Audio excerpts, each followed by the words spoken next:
There is a number that civil defense agencies do not put in their pamphlets. It is not classified. It is not secret.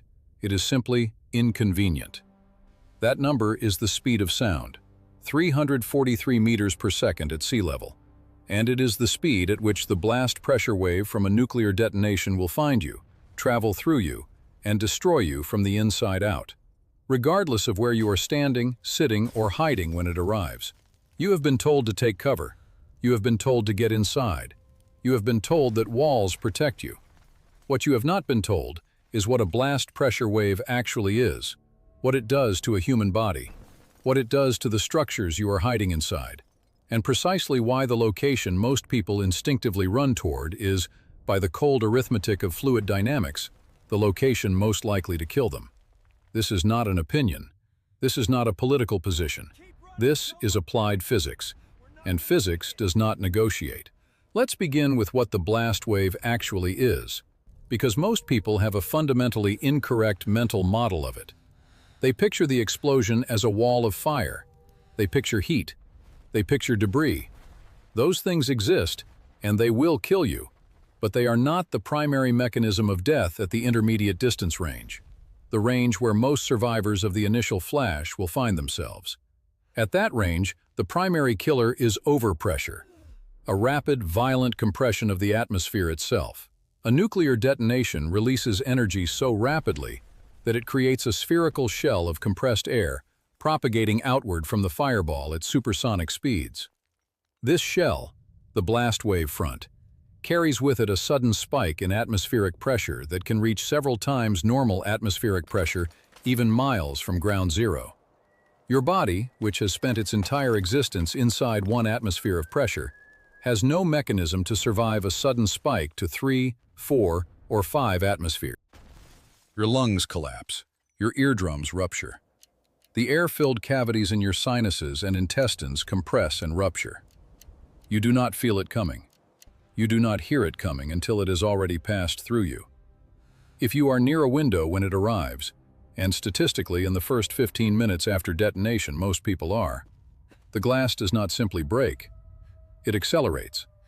A standard pane of residential glass becomes a projectile moving at hundreds of kilometers per hour. Civil defense researchers have a name for the injuries that follow. They are called secondary fragmentation wounds. In the Hiroshima and Nagasaki survivor data, glass fragmentation injuries were documented in survivors located kilometers from the hypocenter. People who were never close enough to be burned, never close enough to receive a lethal radiation dose, but close enough for their own windows to try to kill them. The 15-minute window after detonation is the most consequential period in your survival timeline, and it is the period during which your instincts will attempt to get you killed with maximum efficiency. The instinct to look toward the flash, fatal. The instinct to run to the window to see what happened, fatal. The instinct to go outside to help injured people before the blast wave has fully propagated and before fallout has begun to descend, fatal on multiple counts. Your survival instinct evolved over millions of years to respond to predators, to fire, to social threats. It did not evolve for nuclear detonations. In the context of a nuclear event, your instinct is not a survival mechanism. It is a liability with a face. The correct action in the first 15 minutes is to move immediately away from all windows and exterior walls. Get to the most interior room of whatever structure you are in. Get below window level, and stay there. Not because the walls will stop the blast wave, they will not, but because distance and mass between you and the wavefront reduce the overpressure you experience, and because interior walls reduce your exposure to secondary fragmentation. You are not trying to be safe. You are trying to be slightly less dead than the person standing at the window. If you are already subscribed to this channel, you already know this is where the standard advice ends and the physics begins. If you are not subscribed, the subscribe button is below this video. The algorithm rewards engagement, so does survival. Both operate on the same principle. Inputs determine outputs. Now, the location you are running toward. Let's discuss the metro. The subway tunnel is, on paper, an appealing shelter. It is underground. It is reinforced concrete. It is away from windows.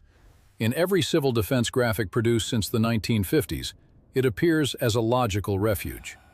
In reality, by the physics of fluid dynamics and the documented history of enclosed mass casualty events, the subway tunnel is one of the most efficiently lethal places you can be when a blast wave arrives. Here is why.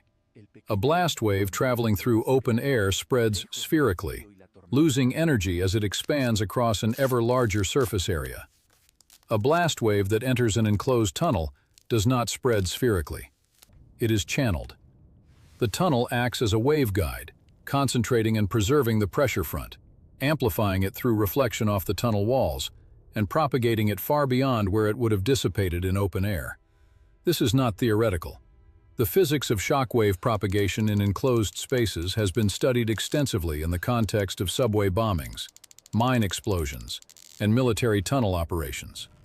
The pressure inside a tunnel during a nearby nuclear detonation can be catastrophically higher than the pressure in open air at the same distance. You ran underground to escape the wave. You ran into a tube that is specifically shaped to deliver it directly to you. And then there is the smoke, and the particulates, and the panic.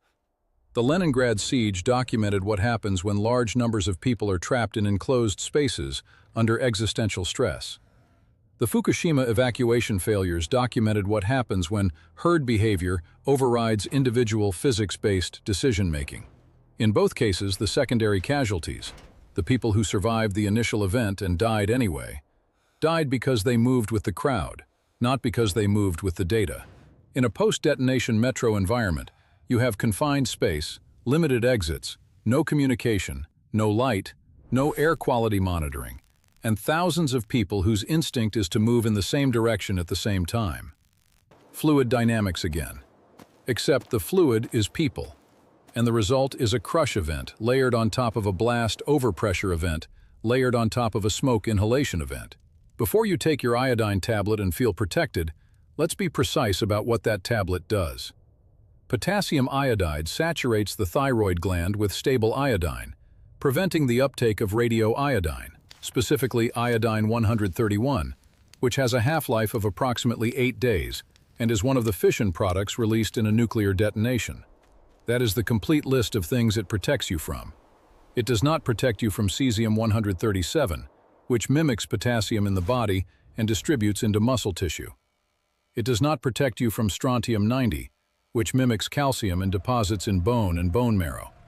It does not protect you from external gamma radiation, which is the dominant exposure pathway in the first hours after a surface or near-surface detonation.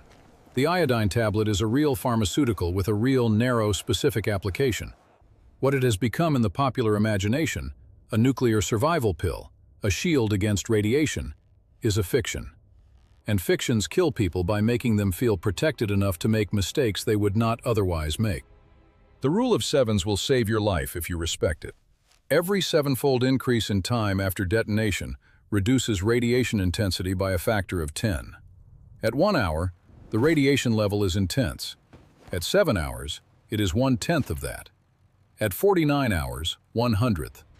At 343 hours, just over 2 weeks, 1,000th. The universe has given you a countdown clock with a known algorithm.